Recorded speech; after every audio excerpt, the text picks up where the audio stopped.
All right, so officially welcome. My name is Crystal. I am the Tutoring Center Director at Los Angeles Pierce College. We also have with us Cameron. He is a former tutor at Pierce College, now graduate students. And we have Lindsay. They are also a former Pierce College tutor and now a graduate student. We also have with us in spirit, Madushi, who is a current accounting tutor at Pierce College and is on a delayed airplane right now. So the part of Madushi will be played by Crystal. If you haven't told us who you are first, go find the chat, tell us your name, tell us your college, tell us what role you play so we can see all the cool diversity in the room. You will be participating today. So although you're muted now, you're going to unmute yourself at some point. So there's lots of ways to participate. You can type in the chat. You can raise your Zoom hand. Can't find your Zoom hand, just put a 1 in the chat. Cameron's job today is to watch that chat just to see what sorts of questions, song recommendations, and comments you have for the chat. So feel free to use that chat as you see fit. If you don't know where the chat is, there's a little black bar along the bottom of your screen. Hit chats, tell us your name, tell us your college, tell us your role. And if you'd like to raise your hand, go into the reactions button and find that little hand. But also in the reactions button, you're going to see some clapping hands, some thumbs up, some crying happy faces, all that stuff. Feel free to bust out the reactions and emojis at any point today, because we're going to see a lot of black screens, and that's totally okay. We would love to have your cameras on, but we understand that sometimes that's not always possible.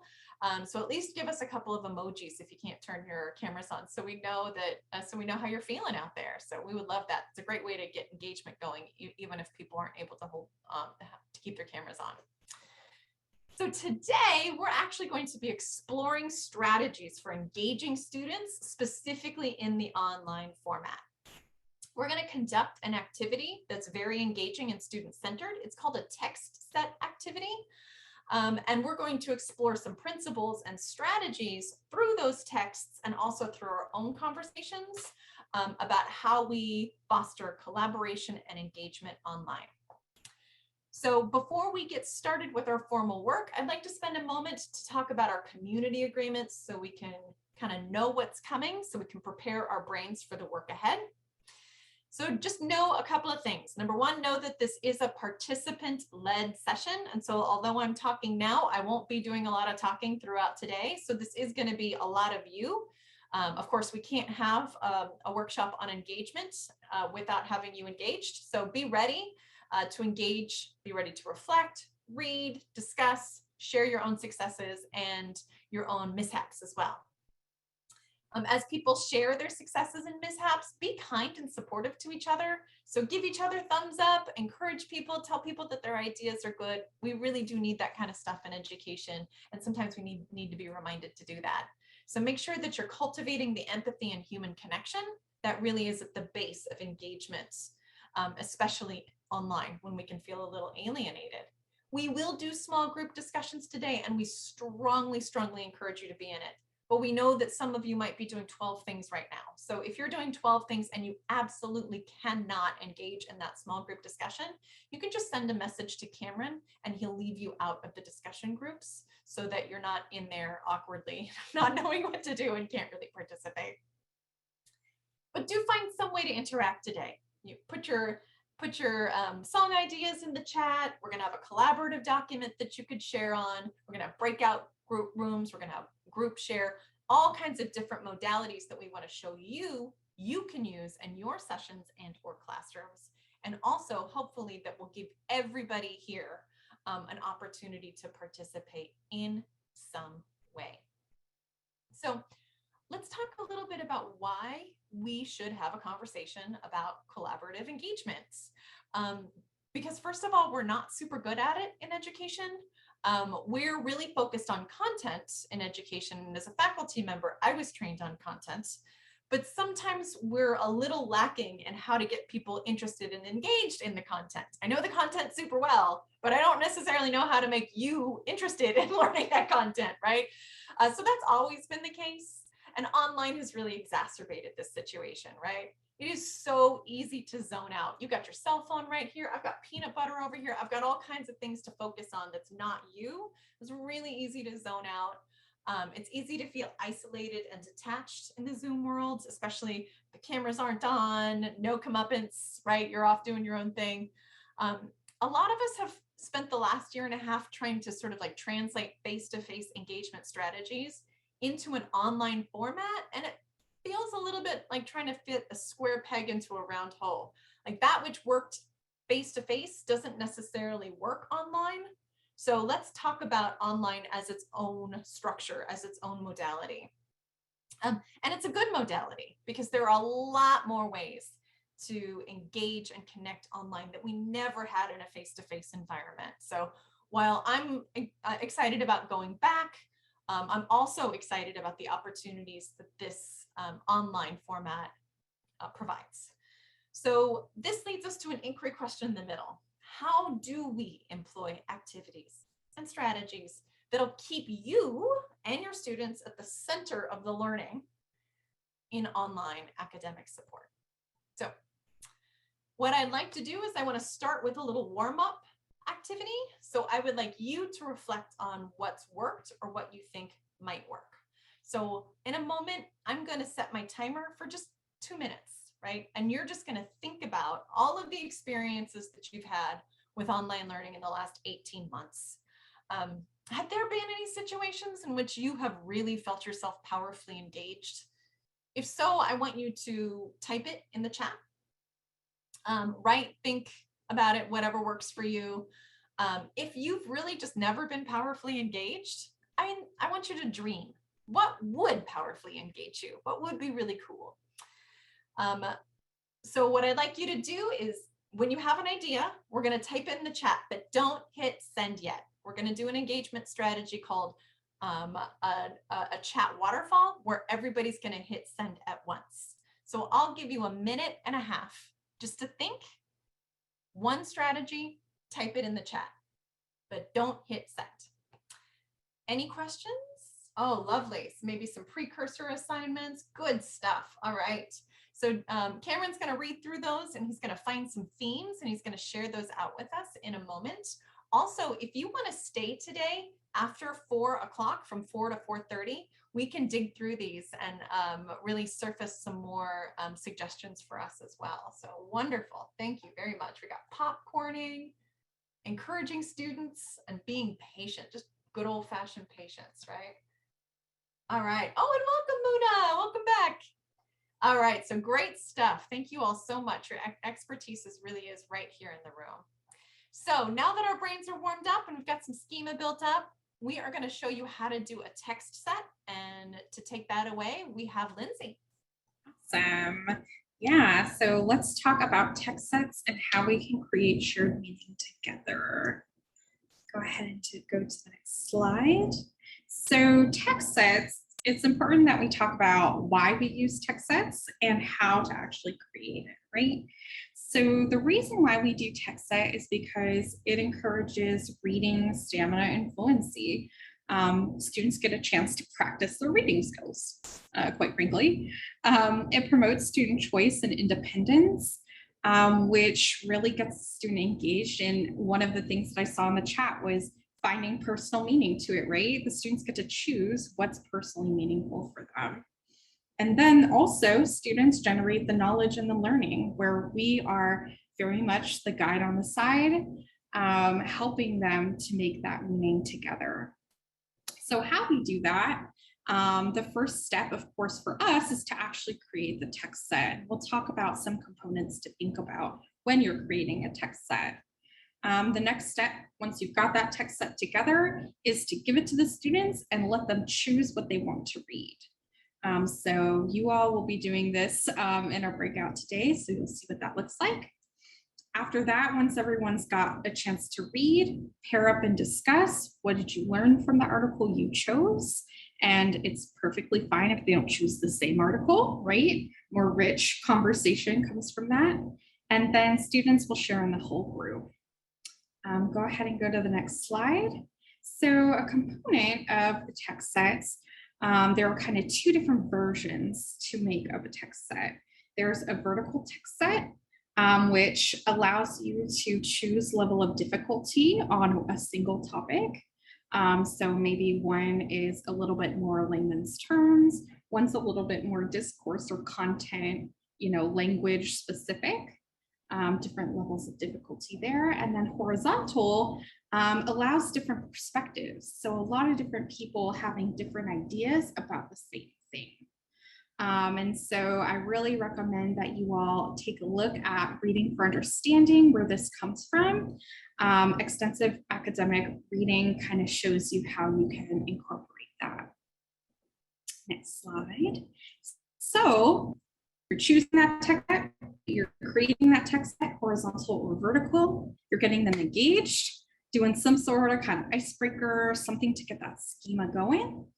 The student actually chooses the text from that text that they want, and then together we make meaning.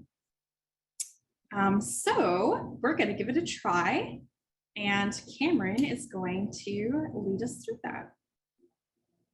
Hello, everyone. It's me, Cameron. So we're going to put in the chat a link to 4 articles that are in a folder that we're going to be reading today. Alrighty, let me make sure that link gets in there. Thank you, Crystal. That's amazing. All right, next slide, please. All right, so we want you to think about what you reflected and shared on. Take a few minutes to preview the 4 articles and choose the one that speaks to you. Now, when we're talking about previewing, we want you to look over the title, the first paragraph, or whatever else is meaningful to you. So this is not inherently just reading it, but like taking a little quick look at it. Think about what you know and what you want to know from the readings. Pick one of the 4 texts to read more deeply, and then download it to your computer. So we really would like you to preview them, think about what you'd like to know, what you want to know, then choose one you want to read deeply, and then download and begin reading. Next slide. All right, so now we're going to have you read the articles. Download the article you picked to read more deeply. Choose after you read it or while you're reading it. We want you to choose a golden line. So what do we mean by when we say a golden line? Well, this is something that is either confusing to you, something that resonates with you, something that pops out, or something that you read and you're like, well, I don't agree with this. Well, I think something different. So basically choose something from the reading, a line that really stands out to you in some way that makes you think deeper about the conversation that we're having. All right. So we're going to hold an 8-minute silence. It's going to be a start, stop. Okay, it's going to be 8 minutes to read. We're going to start and stop wherever you want. So, you don't have to finish the article. You can start further down the page. You don't have to start at the very beginning. It's all about what you're comfortable with, what actually you want to engage with. And, you can turn your camera off now because like some of us, I actually, when reading articles, I will move my mouth and speak the other lines, not actually saying anything, but I'll do this. And it's really, for some people, it can be embarrassing, but you don't have to. But if you want to, you can turn your camera off. Now, heads up, we're going to be heading out into breakout rooms soon. So if you are unable to do a breakout room, please just message me to let me know so I don't accidentally put you in a breakout room when you're not able to. So these are fun, though. I really love breakout room activities. They're actually can be really engaging. Crystal does a bunch of these at our tutor trainings, and there's some of the fun. We get great ideas shared out and just general fun community. So before we take a moment to pick your article and then read it, I have 2 questions. Number 1, is anybody having trouble accessing the articles? If you're having a hard time accessing the articles, just let us know in the chat or wave your hands around wildly and I can send them to you. I've got them. I can put them in the chat. And then my second question is, are there any questions about the task ahead? You're just going to pick one article. You don't have to read them all. You're just going to pick one that looks good to you and you're going to read it. We're going to take 8 minutes to pick one and read one. Any questions on the task? All right. If you finish your article early, of course, you can read another one. If you don't finish, that's perfectly okay too. All right. I'm setting my timer for 8 minutes. And when we come back, we will all have read one of these articles. If you have any questions, raise your hand or put it in the chat. Thanks, everybody. So we're actually already there. So next. Oh, yes, we are. Yeah. My bad. Okay. Long week, y'all. Okay, so we have some questions we want you to think about while you're in these breakout rooms, right? So we want you to be thinking about, with those takeaways, those golden lines that you chose, how would you use this information for your academic support, whatever capacity this shows up for you? What strategies does it make you think of? Maybe when you were reading your article, you're like, oh, that's kind of like something I do already, or something I've seen, right? So what strategies come up? And then under what circumstances might this come in handy, right? So when you're in your breakout rooms, to begin with, we have new folks this week, which is awesome. Make sure that you're introducing yourself. So the way you introduce yourself in the chat, introduce yourselves in your breakout rooms, and then talk about these questions and other takeaways and golden lines that you got from reading. Next slide. So while you're in that breakout room, Cameron is going to drop a link in the chat that connects to this really awesome collab doc that we have where we're using Google Slides. So each group, right, you're going to be in breakout room 1, 2, 3, has its own slide to write responses on. So on that slide, you're going to talk about whatever your group is talking about. So those strategies, that insight, you're going to type that right into your slide. So feel free to like assign someone to type as you're talking to capture the great ideas that you have. So this is what it looks like, right? If you're in breakout room 1, boom, there's your slide, right? And here's an example of something that maybe was shared, right? Build community through small group interactions and chat, right? If that's something you talk about, you type that right in. And this way, everyone gets a chance.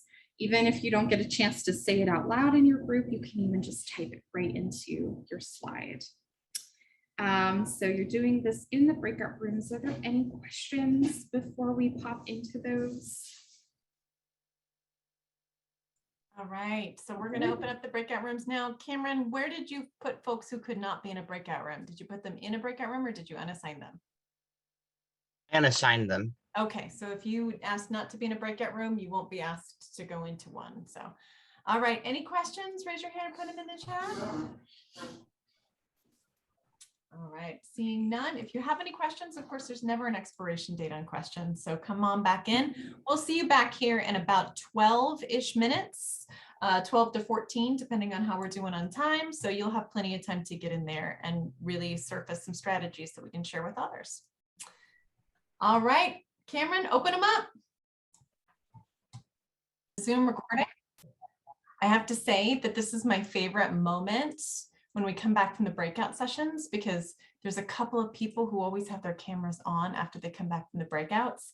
And then I can see your faces just for a second before you shut them off again. So it's always like my favorite moment. There's Amanda again. I see you. There's Miriam.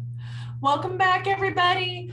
So as you were in those breakout rooms, collectively surfacing your brilliant ideas, I was being a creepy stalker and watching what you were writing down and making note of it. So I saw some really awesome ideas in here, and I would like to get some more information about some of the things that I heard in the breakout. So first of all, I would love it if you could share out about what you heard or what you said in the breakout. So if you'd like to share something, please do raise your hands. To get the ball rolling, I have a couple of questions for you. So first of all, I think I saw, where was it? Oh my goodness. Oh yes, all right, so this slide, this was team 5. You had a couple of buzzwords here, or buzz phrases, which I thought were really awesome, and obviously came from one of your readings. I wanted to make sure those who didn't get that reading also kind of get some of the benefit of that. So one question I had is, I'm wondering if somebody would like to talk a little bit about this culture of distraction. So what does that mean for those who didn't read it, and how does it affect your peer learning environment? Yeah, so that was the article I pulled from, and it was article number 1 about like equity and student learning online. And so this culture of distraction was trying to draw on this idea that we should have some empathy for students who are constantly distracted by their physical environment and their digital, like on their laptop environment, because in the classroom, they don't have these distractions. So it's much easier to engage and, you know, be part of whatever the discussion is. Where at home, I can pop open 4 YouTube tabs and play with that thing on my desk. And then, oh yeah, my microwave is beeping, right? There's so much more distraction because we live in such a distracted world, especially in this digital space. And so it was really giving light to that and just really trying to ask us as support folks to realize that's a major issue that might be impacting engagement. Very good. And did group 5 come up with any suggestions for what we can do about this reality that we're living in this distraction-filled environment and tutoring happens? And you know, you've got your SI session, you've got your tutoring session, and we know that people are distracted by a lot of things. Any suggestions come up for how to engage people when you're competing with so many devices and gadgets? Or anybody, it doesn't have to be group 5. I'm sorry, I didn't mean to say group 5. We're all experts. How do we do this? What can you do to help people engage in learning assistance or peer education, given the fact that we are competing with 1,000 gadgets? Cameron, go ahead. So one of the things I like about trying to engage with students online, and especially when we have a bunch of distractions, are doing activities that encourage people to interact. So doing things where people in like I like the breakout rooms, because that's kind of one of those activities where generally it helps students focus because you're suddenly in a smaller group. Because I feel that big groups are intimidating and very awkward. Being in a Zoom room with 30 people means that I'm so likely to just pick up my phone and go, well, I'm going to zone out for the next hour. But like when you're in that small group environment, when you're given an objective, like we did in this breakout where we're supposed to read an article and talk, suddenly I'm not really going to be doing this the whole time. I'm going to be reading the article and talking because I'm in a smaller environment where I'm not feeling like I'm one out of 40 people in a place where I can't see or talk to anyone. So that's something I really like. Love it. Thank you. Other ideas from folks? Raise your hand, put it in the chat. What have you done to help people engage, given the fact that you know that you're competing with 1,000 gadgets? Oh, you got it. Go ahead. Were you like calling on me? Yeah. Did you raise your hand, Daniel? I did. It's just that Okay. your mic kind of cut off for a second, so I didn't know if you called my name or not. Yes, I did. Please share your idea, Daniel.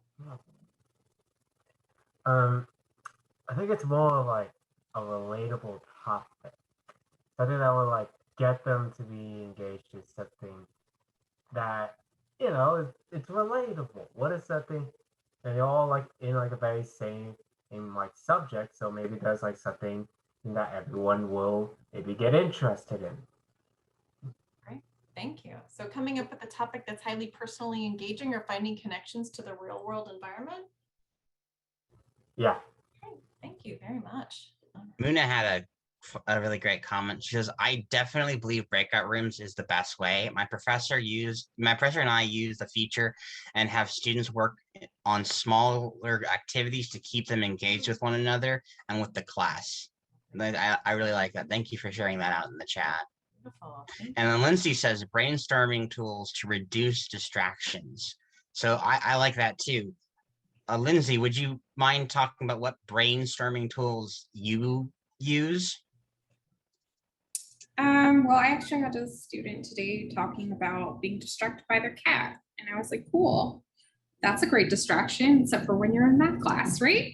So I talked with them about like, how can we get your cat to not like, because they can't let the cat leave the room because then it screams, it's even more distracting.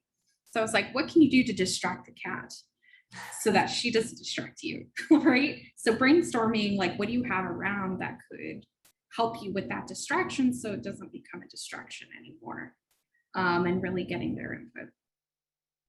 Right, thank you. Okay, I saw one other theme that came up. So one of the themes was around these distractions and gadgets. Another thing that I saw come up was, I think, articulated by group 2. So maybe group 2 can kick us off, but I know it came up in other places too. I heard a lot of people talk about icebreakers that encourage engagement. And I'm just wondering, in group 2, could you tell us what kinds of icebreakers encourage engagement, and what kind of icebreakers are you not that keen on? So what would be some good icebreakers that might encourage engagement, or what kinds of icebreakers are you thinking about?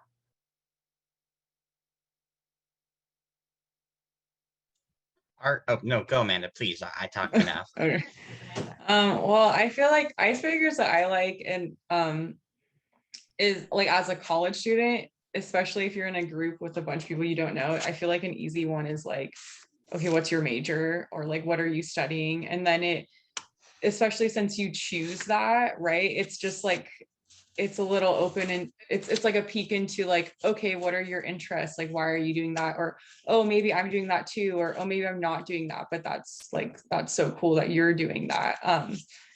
Because in our group, we reintroduced ourselves, like the three of us. But it was cool because we're all studying something like so different, but it was immediately just like, oh, whoa, like right, Daniel's like taken all these calculus classes, something I could never do, and Cameron's into political science, something that I'm interested in, but I feel like I'm so slow with. So it was a cool way to just, even though we were in the breakout room for like 10 minutes, it was like, oh, I feel like I kind of know these people. Yeah, so it sounds like the principle that I'm hearing, Amanda, is that if you can come up with an icebreaker around something that is a shared experience, or something that we're all experiencing on some level, but we may be experiencing differently, we can connect and compare and contrast, and there's traction there.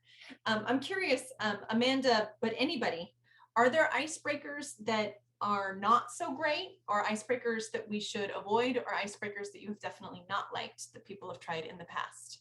Because I know icebreakers can be awesome, but icebreakers can also be less awesome. So Amanda, do you have any particular ideas on icebreakers that you've maybe not liked, or things that we should avoid in an icebreaker? I don't know off the top of my head, but I feel like I have experienced that. Like, I feel like sometimes there can be questions that are maybe too personal. I don't have one off the top of my head, but like, right, it might be something that's one person is like, oh, this is cute. This is a personal, cute thing to share. But another person might be like, oh, that's like traumatic, or oh, that's like something that I don't want you to know. And I think just being aware of questions like that. Yeah, thank you. Because that also reminded me of something that somebody said, I think it was group 5, about, was it group 5? I don't remember. About there being, yes, stepping into digital spaces. Sometimes we can forget that they're not socially neutral, right? That maybe we want to be careful about what kinds of information we're asking people or telling people to share, or, because it's not always something that's appropriate, but like majors, safe, appropriate, on point, good stuff. Thank you. Kushi, go ahead. Something that I would just like to put, not necessarily saying that there are some questions that are bad or some questions that are good, but I've seen that a lot of times when professors just like maybe if it's in person, they just tell the first person to speak up and the line goes. I think that just makes people more anxious, and they just come up with, maybe they lie about it. I mean, I've been put on the spot of saying, hey, we're going to start with the first seat and then we're going to just go. So, people just make up maybe the hobbies that they are doing, and not really, tell about them, but just to get that anxiety out. And I've seen that small group icebreakers are much, much more effective, and it actually gives people a chance to really know each other, rather than just, saying out loud, hey, I'm an English major and my hobby is writing. Poof, the anxiety goes away. Not that, but actually making up conversations in a small group rather than focusing on the whole class. That's right. Wonderful. So thank you all so very much. We've talked about some strategies for helping people understand how to manage distractions. We've talked about strategies for how we can powerfully engage people on a personal level. We've talked about breakout rooms. We've talked about icebreakers. If you need to leave, it's 4 o'clock. We're going to have a trolley stop. So some of you need to leave, and I completely understand that, and that's okay. If you need to go, I just want to say a couple things before you leave. First of all, thank you for being here. And next week, we are going to do something called a KWL. We're going to talk about metacognition and a KWL. We would love, love, love to have you there for that. So please come back next week at 3 o'clock. It'll be our last workshop. The series will go on for the rest of the semester. But after next week, other colleges and other experts will be stepping up and showing off their expertise and guiding their own conversation. So come back next week to explore metacognition and KWL.